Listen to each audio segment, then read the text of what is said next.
ආයිබෝවන් ඔයාව ආදරෙන් පිළිගන්නවා. ඉතින් අද අපි වෙන්න වගේම තවත් ලේසි කෑමක් හදන්න යන්නේ.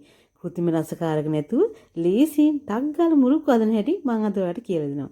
අද අපි එහෙනම් මුරුක්කු හදමු.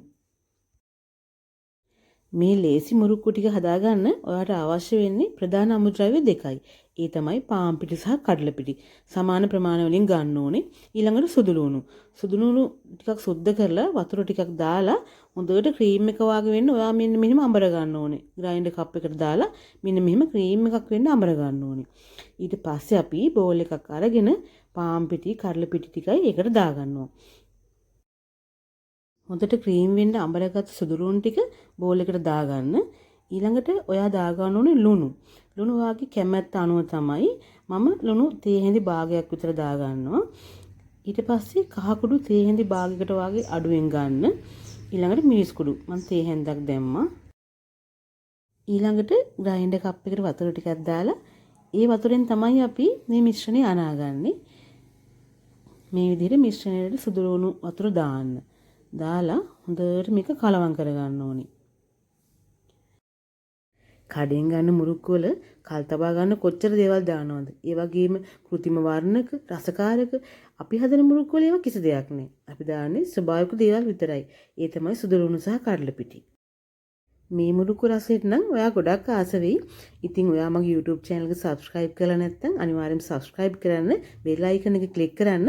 එතකොට ඔයාට හැමදාම මාත් එක්ක ඉන්න පුළුවන්, මගේ වීඩියෝ බලන්න පුළුවන්.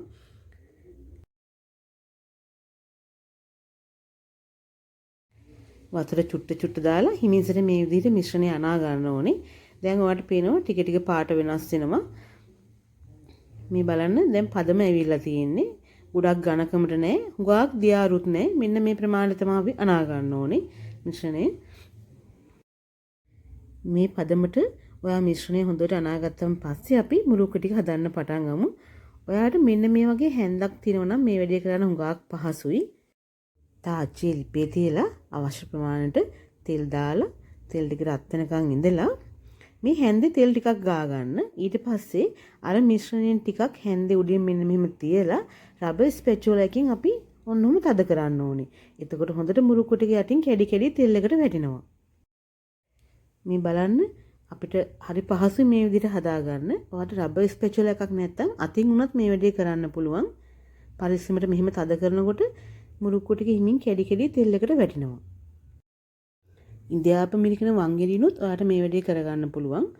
ගොඩක් එකවර තෙලට මිරික ගන්න එපා. ටිකක් විතර දාගන්න. ඊට පස්සේ හොඳට හැන්දෙන් මෙන්න මෙහෙම කලවම් කරන්න ඕනේ. මුරුක්කු ටික බෙදලා ඉවරුනහම ඔයාලට හැන්දෙට දැනෙනවා ක්‍රිස්පි ගතිය. එතකොට හොඳට අරගෙන ටිෂු එකකට දාගන්න ඕනේ. ගොඩක් වෙලා යන්නේ මේ මුරුක්කු බෙදින්න ඉක්මනට බෙදෙනවා. මොකද ගොඩාක් ලොකුවට ගන්න චූටියට කැඩි කැඩි වැටෙන්නේ. ඉක්මනට බෙදෙනවා. ඊට පස්සේ අපි මේ ටික තෙලෙන් බේරලා අරගෙන ටිෂු එකකට දාගන්න ඕනේ.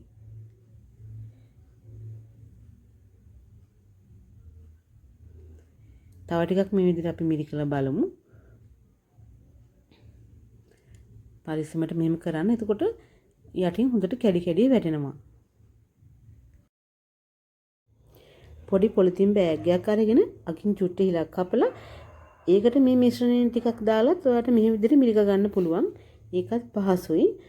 ක්‍රම ගොඩක් තියෙනවා. ඉතින් ඔයාගේ කැමැත්ත අනුව ඔයාලට කැමති ක්‍රමයක් තෝරගන්න පුළුවන්.